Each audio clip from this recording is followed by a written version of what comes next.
But one of my favourite stories is when we were at Balmoral, and the Queen used to go up there in May to Cruzou-se House and just stay there privately for a weekend. And she would go out at lunchtime for picnics, and very often it would just be the police officer and Her Majesty. And one of the picnics I went out with her, we had a lovely picnic and a lovely chat, and then we went for a little walk, just the two of us. And normally on these picnic sites, you meet nobody, but there was two hikers coming towards us, and the Queen would always stop and say hello. And it was two Americans on a walking holiday. And it was clear from the moment that we first stopped, they hadn't recognised the Queen, which is fine. And the American gentleman was telling the Queen where he came from, where they were going to next, and where they'd been to in Britain.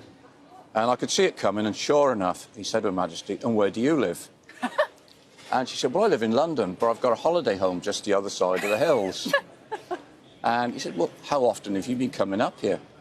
"Oh," she said, "I've been coming up here ever since I was a little girl, so over 80 years.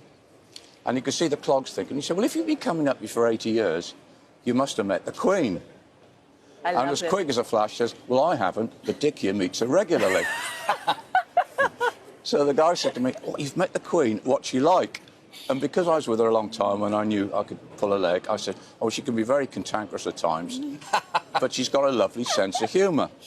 Anyway, the next thing I knew, this guy comes round, puts his arm around my shoulder, and before I could see what was happening, he gets his camera, gives it to the Queen, and says, "Can you take a picture of the two of us?"